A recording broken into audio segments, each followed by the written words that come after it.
Hello viewers, I welcome you to a special edition of Jay's Villa. I am Otra Sane. The presidential candidate of the Labour Party, Peter Obi, has criticized the latest collapse of the national grid, which has once again plunged Nigerians into darkness. You may recall that on Tuesday, around afternoon, the national power grid that transports and distributes electricity from power stations to homes, to businesses, public buildings across the country collapsed for the 10th time. Very sad indeed. According to the spokesperson of the transmission company of Nigeria, Ndidi Mbah, the power failure was caused by a series of lines and generator strippings that caused instability of the grid and consequently the partial disturbance of the system. Mr. Mbah noted that the national grid, the National Control Center, had revealed that a part of the grid was not affected by the bulk power disruption. He therefore assured that the TCN engineers were already working to quickly restore power supply to the affected states. Meanwhile, on his Twitter page on Wednesday, Mr. Peter Obi expressed discontent over the incident. He said, and I quote, "Again, yesterday, the now regular news came that the national grid had collapsed once again. Just a few days ago, on the 25th of October, the South Africa, that was the second largest economy in Africa behind Nigeria until recently, with a quarter of our population, celebrated 7 months of uninterrupted power supply. South Africa generates and distributes between 40 and 45,000 megawatts of electricity, while Nigeria struggles to generate and distribute just 10% of that. Yet, despite this stark disparity, Nigerians continue to endure daily power outages. And when I ask the question, is there any tribe in Nigeria that enjoys uninterrupted power supply like South Africa, I am labeled a tribal bigot. When I ask if any religion enjoys special privileges in this crisis, I am called a religious bigot. But I will continue to speak the truth about our situation today. The fact remains that we are all suffering equally from this failure. The solution lies not in tribal or religious affiliations, but in visionary leadership and a shared commitment to progress. We must set aside these primordial sentiments and elect leaders who are competent, capable, and have the vision to transform our nation from a consumer-driven economy to a productive one by investing our meager resources in critical areas of development like health and education, lifting our people out of the poverty and ensuring increased electricity production and distribution. A new Nigeria is possible." End of quote. Now, still on the Labour Party candidate, this is not the first time Peter Obi has, compared Nigeria to South Africa. In the build-up of the 2023 elections, Mr. Obi delivered a speech at the Chatham House, London, where he drew a distinction between Nigeria and South Africa in terms of power generation. Take a listen. In terms of economy, continent, 5 to 6,000, that's 5 to 6,000, sorry. And South Africa, the second biggest economy, 60 million people, generates about 40 to 50,000. And South Africa, in the past 3 months, have declared emergency in power and said anybody can generate up to 100 megawatts without license. So somebody who is 60 million, generating about over 40,000, declared emergency. What do you think somebody with 2 million people generating 5 to 6,000 will do? War. I'm going to declare war on power, and I'll solve it. Anybody who stands on the way, so be it. Next, following the release of the End Bad Governance child protesters, Nigerians expressed gratitude to the presidency for giving a listening ear to the widespread call for the children's discharge. However, Kenneth Okonkwo, the former spokesperson of the Labour Party, is nowhere near being assuaged by the children's freedom. Mr. Okonkwo has called on the federal government, including the Nigerian police force, to tender apologies to the child protesters. Let's have a look. Those children, the president has to apologize to them and compensate them adequately. It was very wrong. The charges were wrong. The process of detaining them wrong. The process of arraigning them wrong. They were just malnourished, maltreated, and mistreated in that whole process. And the police should be apologizing to them and not inflicting more psychological torture on them after the ordeal they have gone through. It's really very shameful.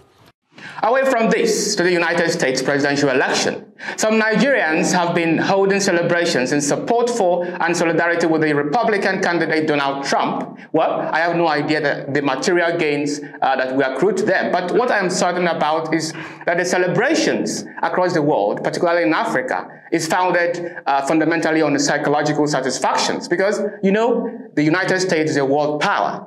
Now, take a look at these celebrations in Nigeria.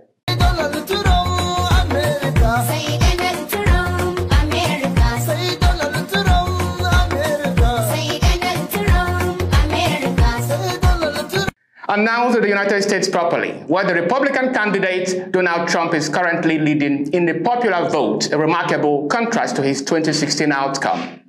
If re-elected, Trump has pledged to take drastic measures, including unprecedented deportations of migrants and increased tariffs on foreign trade. He has also vowed to put an end to the ongoing conflict in Ukraine and the Middle East, although the specifics of the plan remain unclear. Meanwhile, Trump has jumped the gun and declared victory in the 2024 presidential election, despite the fact that the votes are still being counted and several states have yet to be called. In a speech to his supporters, Trump claimed that America has given him an unprecedented and powerful mandate. This move is not entirely surprising, as experts and campaign officials had anticipated that Trump would declare victory prematurely. Trump's declaration of victory is notable, especially since the race between him and Vice President Kamala Harris is extremely close. The outcome of the election will have significant implications for the country's foreign policy, economy, and social landscape. Trump's victory in the 2024 presidential election was largely fueled by a sweep of 7 crucial swing states, which had previously favored Democrats, with a 6-1 score in the 2020 polls.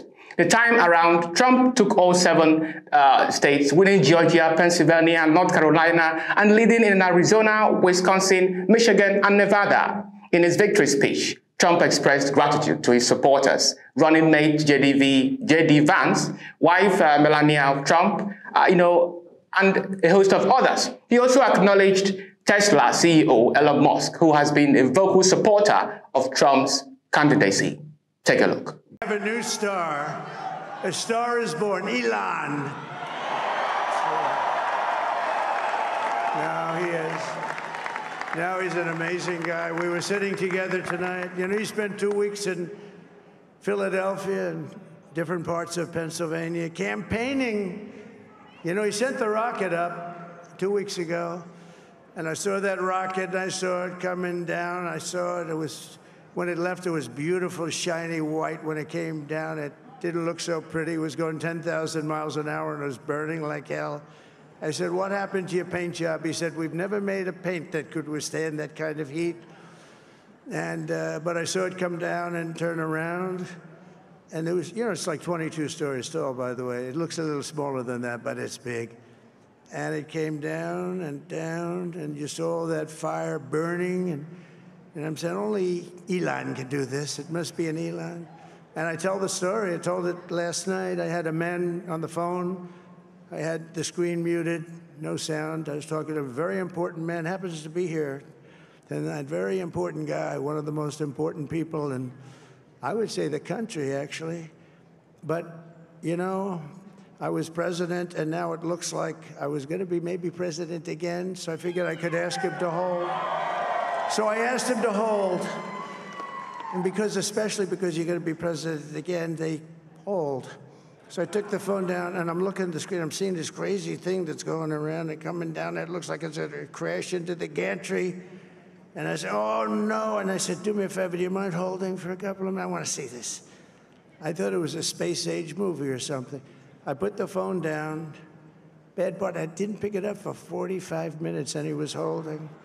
But this spaceship came down, and I saw those engines firing, and it looked like it was over. It was going to smash, and then I saw the fire pour out from the left side, and I put it straight, and it came down so gently, and then it wrapped those arms around it. and it held it, and just like you hold your baby at night, your little baby. And it was a beautiful thing to see, and I called Elon. I said, Elon, was that you? He said, yes, it was. I said, who else can do that? Can Russia do it? No. Can China do it? No. Can the United States do it other than you? No. Nobody can do that. I said, that's why I love you, Elon. That's great. And you know, when we had the tragic Hurricane Helene, and it hit North Carolina, they were really devastated, the water. This was a big water, as big as we've ever seen, water hurricane. It built lakes out of nothing. Fields became lakes, and the danger was unbelievable. And the people from North Carolina came to me and they said, would it be possible, at all possible, for you to speak to Elon Musk? We need Starlink. I said, what's Starlink? It's a form of communication. So I called Elon, and I'll tell you what, he had, and it was very dangerous. People would die. They had no communication. All the wires were down. I called Elon Musk. I said, Elon, you have something called Starlink. Is that right? Yes, I do. What the hell is it? He said, it's a communication system that's very good. I said, Elon, they need it really, really badly in North Carolina. Can you get it? He had that there so fast. It was incredible. So, and it was great. It saved a lot of lives. He saved a lot of lives. But he's a character. He's a special guy. He's a super genius. We have to protect our geniuses. We don't have that many of them.